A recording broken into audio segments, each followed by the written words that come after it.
શ્રી ગણેશાય નમઃ. ત્રિશુળ ચેનલમાં તમારું સ્વાગત છે મિત્રો.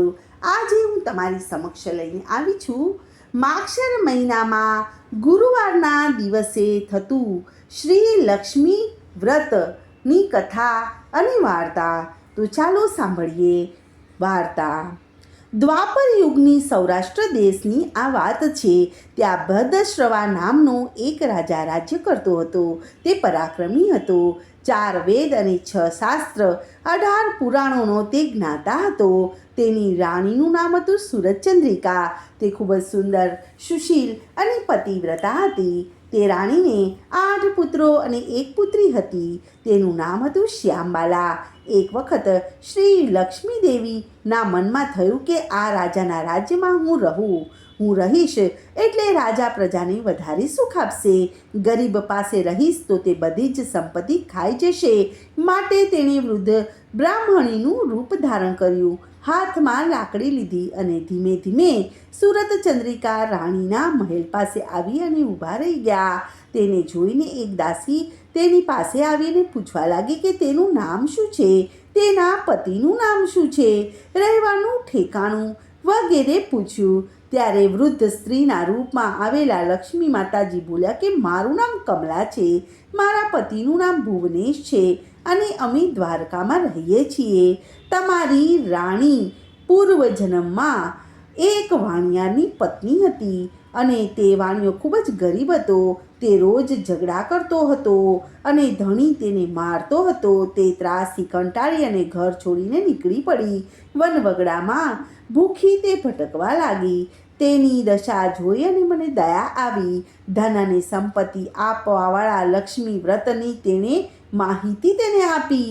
મારા કહેવા પ્રમાણે તેણે લક્ષ્મી માતાજીનું વ્રત કર્યું. શ્રી લક્ષ્મી દેવી પ્રસન્ન થયા.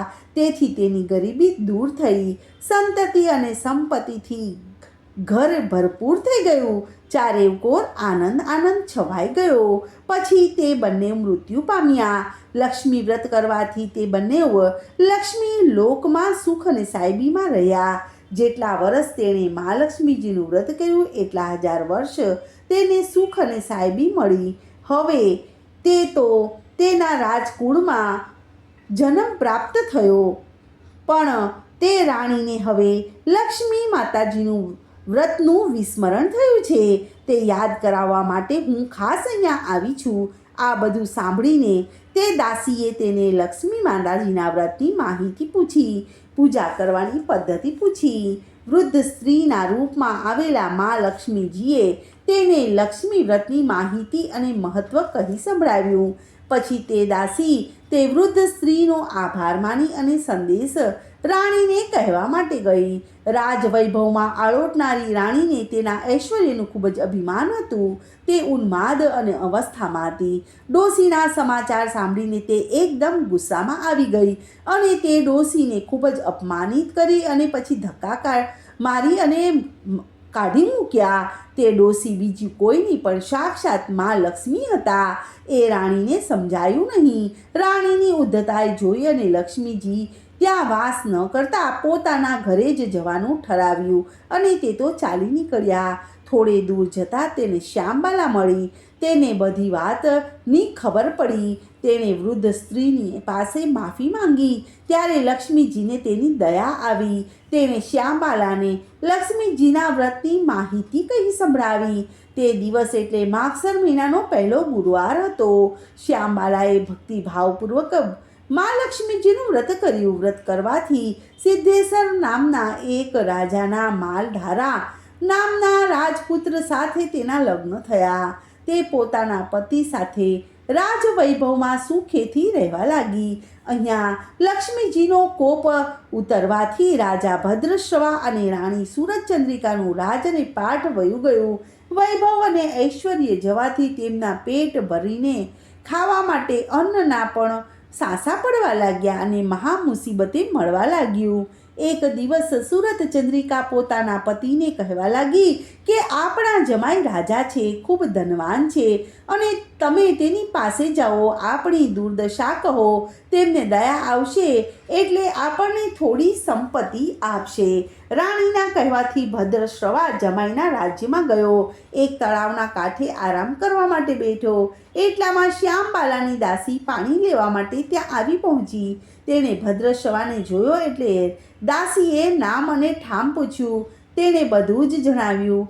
તે શ્યામબાલાનો પિતા છે એમ જાણ્યા પછી દાસી દોડતી દોડતી શ્યામબાલા પાસે ગઈ.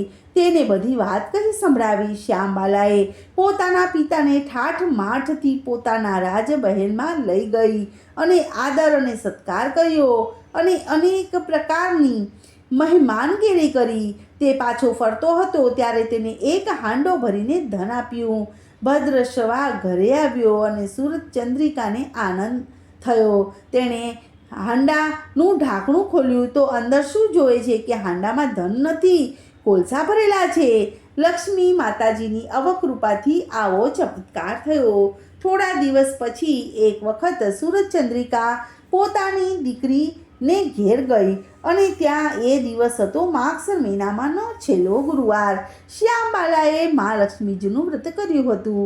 આ બા પાસેથી પણ આ વ્રત તેણે કરાવ્યું. સુરત ચંદ્રિકા પાછી પોતાના નગરમાં આવી અને તેણે મા લક્ષ્મીજીનું વ્રત કર્યું. તેથી તેને પહેલાંનો બધો જ વૈભવ તેને પાછો મળ્યો. રાજ સુખ પ્રાપ્ત થયું. થોડા દિવસો પછી શ્યામબાલા પિયર આવી, પણ પિતાને કોલસા આપ્યા હતા અને મને કંઈ જ નહીં એનો ગુસ્સો સુરત ચંદ્રિકાના મનમાં હજુ પણ હતો.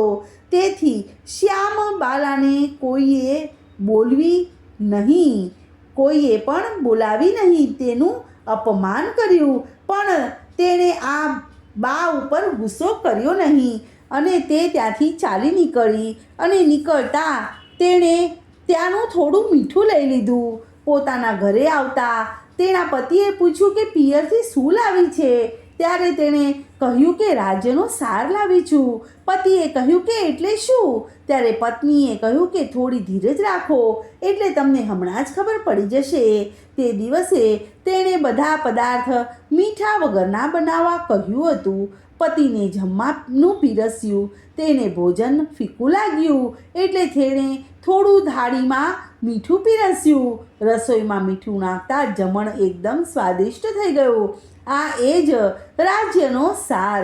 શ્યામબાલાના પતિને આ વાત સમજાઈ ગઈ. પછી તે બંને જણાએ આનંદ અને વિનોદ કરતા ભોજન પૂર્ણ કર્યું.